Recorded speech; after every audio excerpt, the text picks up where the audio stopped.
Alright guys, Delzinski here for WhatCulture, and this is my wish list for WWE 2K17. So you're having a 5-star match, you know, one for the ages, and then this happens. Yeah. Or maybe this happens. Or even this. Yes, I think you catch my drift. We need a better referee with more intelligent AI for WWE 2K17. Cena looks to be feeling pretty good about his chances. You know, Cole, you might be onto something with that. Maybe those brutal New England winters toughened John Cena up as a kid. A young John Cena shoveling snow, walking to school in freezing temperatures. I'd imagine that put an extra layer of bark on you in a real hurry. What the hell did you just say? In 2K17, I'm hoping the commentary team will be more fluent and focused on the action at hand. Maybe we should also have the option of multiple commentary teams, with Mauro Ranallo and Jerry Lawler focused on SmackDown, Michael Cole and JBL on Raw, and how about getting NXT's Corey Graves involved? If we have multiple commentary teams and multiple options for the commentary teams, maybe it will save us from more of this. But I know John Cena's dad, and I'm sure as a kid, Cena had to build his character by shoveling snow and walking through his share of blizzards. The Royal Rumble is one of the most anticipated matches on the WWE's card. 30 superstars all battling it out to go on and headline WrestleMania. For WWE 2K17, I feel there is an array of improvements which could be made to the Royal Rumble match. For example, an allowance of more than 6 superstars in the ring at the same time. This would give us the true Royal Rumble feel. How about more ways to eliminate your opponent? And most importantly, the targeting system requires a serious review to ensure that you can focus on the opponent of choice in a multi-man match. These 3 areas alone would help us get ready to rumble for WWE 2K17. Now, we all have the ability to create our own superstar, and in WWE games it's become a key feature with years gone by. But with the overhaul of the game since WWE 2K15, many creation features were removed. Last year we saw a few return, for example, create an arena. But one creation feature which I feel should return, which hasn't yet, is create a finisher. I mean, how is our created superstar gonna become a WWE World Heavyweight Champion without his own unique finishing maneuver?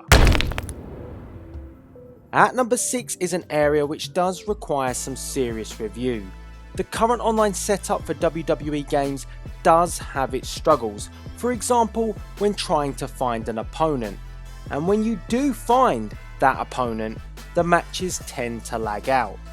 I am hoping for the servers to be more robust for WWE 2K17, which will make our online gaming experience more enjoyable, and one which will hopefully bring WWE games into a more competitive area when it comes to esports. Many WWE games YouTubers will be crying out for number 5, as it allowed us to let our creativity flow. Yes, create a story mode.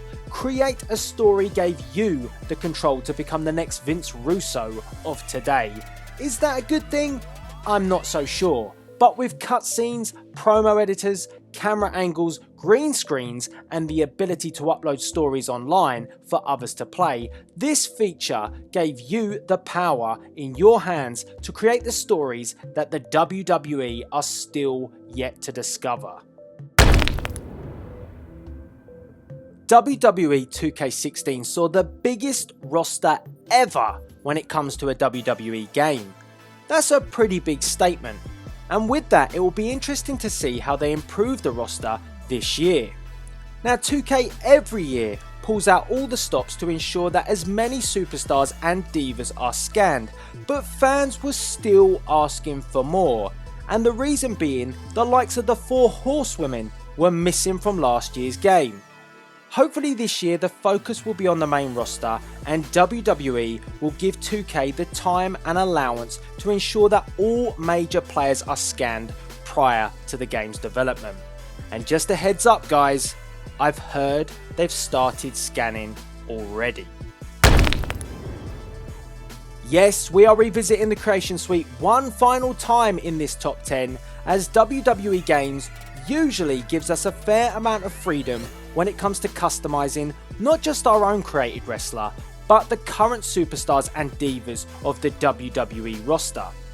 But one area which we haven't been able to customize is the superstars and divas' physical appearance. For example, how about giving John Cena a beard? Or giving Randy Orton a bald head, just like his 2009 look? So, wouldn't it be cool to change the superstar or diva's appearance to keep the game up to date? Now this is a pretty obvious one. Yes, more match types. We've had quite a few match types taken out the game over the last few years, and now we want them back. Here are just a few which I would like to see return for 2K17. The Buried Alive match, because who doesn't want to bury someone alive? Okay, maybe that came out a little bit wrong. Anyway, on the other hand, you could have a backstage brawl where you get to cover your boss in human waste and even shove his face in a trash compactor. Fantastic! On a slightly smaller scale, how about just fighting in the crowd? This was an option in previous WWE games, but would certainly make a welcome return. And finally, at number 1, yes, you've got it, GM mode. Yes, back in the day of SmackDown vs Raw, we had the option to play as General Manager. You could be the GM of SmackDown, Raw, and in 2008, ECW. GM mode gave you the ability to build your own roster with the funds you had available, create custom feuds and storylines to bring in those all-important ratings, and of course, to make your brand the very best that the WWE had to offer. Now just think of the possibilities of this mode coming to a current WWE game. The option, once again, to be GM of SmackDown, Raw, but now also NXT. You could have the control of superstars such as the WWE Champion Roman Reigns, John Cena, maybe even join the Balor Club with Finn Balor, or how about make the ratings skyrocket high with KO Mania? There would be so many options, and this is why GM mode is number 1 in my wish list for WWE 2K17. If you enjoyed this video, then why not check out what else I have to offer via the videos below. Yes, this is Delzinski for WhatCulture, signing out.